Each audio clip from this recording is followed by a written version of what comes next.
నేను చెప్తున్నానంటే దేవుని వాక్యము వలననే మనకు సమస్తమును సమకూడును, కానీ నువ్వు తినేటువంటి అన్నము వల్ల కానీ, లేదంటే నువ్వు వద్దనుకునేటువంటి అన్నము వల్ల కానీ నీకు ఏమి నష్టము ప్రయోజనము లేదు.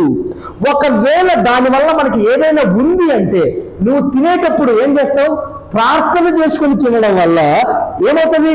అందులో ఏదైనా దోషమున్ననో నీకు పరిశుద్ధపరచబడుతుంది తప్ప నీకు మరొక హాని, కీడు కలిగించేటువంటి విధంగా అందులో ఉండదు. చూడండి నిర్గమకాండం ఒకసారి చూడండి. నిర్గమకాండం 23వ అధ్యాయం చూడండి ఒకసారి.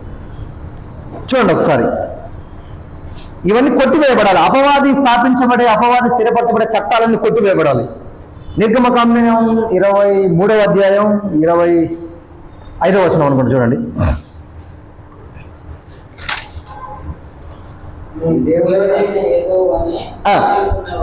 చూడండి, నీ దేవుడైన యెహోవానే సేవించవలను.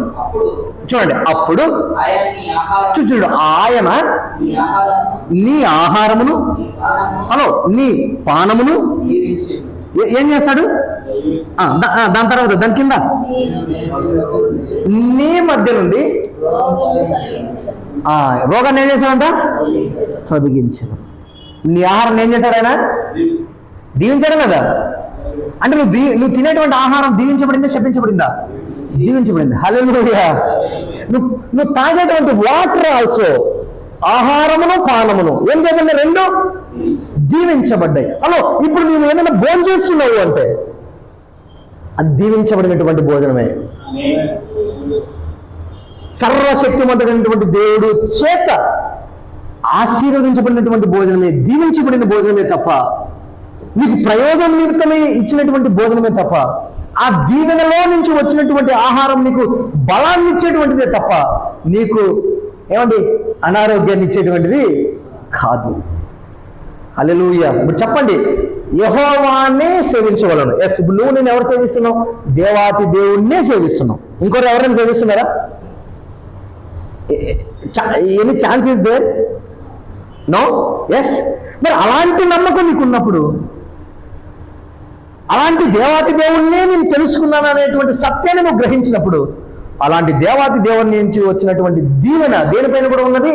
నీవు తినే ఆహారం పైన ఉన్నది, నువ్వు తాగేటువంటి డ్రింక్స్ పైన, అంటే వాటర్ పైన కూడా అటువంటి దీవెన ఉన్నది. అంటే అర్థం ఏంటంటే ఈరోజు నువ్వు సేవించేటువంటి, ఈరోజు నువ్వు ఆహారం మీద భుజించేటువంటి ప్రతి ఆహారము దీవించబడినటువంటి ఆహారమే తప్ప అది శాపంలో నుంచి వచ్చినటువంటి ఆహారము కాదు. కాబట్టి నీ ఆరోగ్యానికి కారణం ఆహారము కాదు, అనారోగ్యానికి కారణం కూడా ఆహారము కాదు. దేవుని వాక్యము వలన మాత్రమే నీకు ఆరోగ్యము వస్తుంది. అపవాది వలన మాత్రమే నీకు అనారోగ్యం రావడానికి అవకాశం ఉన్నది అని నేను నిర్ధారించి చెప్పడానికి ఈ విషయాన్ని చెప్తున్నా మీకు. హల్లెలూయా. అందుకే నాకు అది తింటే ఎక్కువ, ఇది తింటే ఎక్కువ, అదట్లా ఇదట్లా. నో, అక్కడ వాక్యము పనిచేయట్లేదా? ఎస్. నాకు కొద్ది రోజులు ఈ ప్రశ్న వేస్తున్నాడు ప్రభు. ఈ ప్రశ్న అది తినకూడదండి నేను, నా బాడీ. హలో, నీకు తెలుసా నువ్వు ఏది తిన్నా నీకు హాని చేయని వాడు నీలో ఉన్నాడు.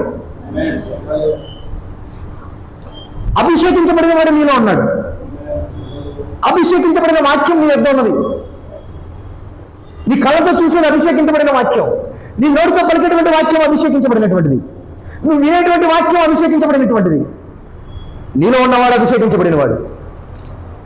ఎవ్రీథింగ్ నీకు మేలు చేసేది తప్ప కీడు చేసేటువంటి అభిషేకం నీ వద్ద కానీ నీలో కానీ ఉండడానికి వీలు లేకుండా ప్రభువు నిన్ను భద్రపరిచి ఈరోజు నీ చేతిలో ఇచ్చేసాడు. హల్లెలూయా. ఎస్. నేను ఎందుకు చెప్తున్నానంటే నువ్వు ఆహారము ఆశీర్వదించబడినటువంటి ఆహారం నువ్వు తినేటువంటిది. మీరు ఎవరైనా సరే భోజనం చేసినప్పుడు ఎవరైనా కనీసం ప్రభువుకి ఒకసారి కృతజ్ఞతలు చెప్పండి. ఎవరు తినరు యాజ్ ఎ బిలీవర్. అది అందరికీ అనుకోకుండా వచ్చేసింది. నేనేం ప్రార్థన చేసుకుంటానంటే ప్రభువా, ఆశీర్వదించిన ఆహారాన్ని అనుగ్రహించినందుకు కృతజ్ఞతలు,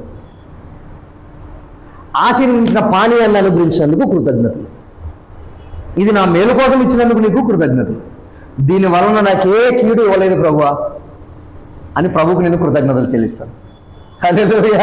నేనేం చెప్తున్నా అంటే సంఘమా, నువ్వు ఎక్కడున్నా తిను, నువ్వు ఏమన్నా తిను, మన బాడీకి అవసరమైనటువంటి విషయాలే, ఫుడ్డే, ఆహారమే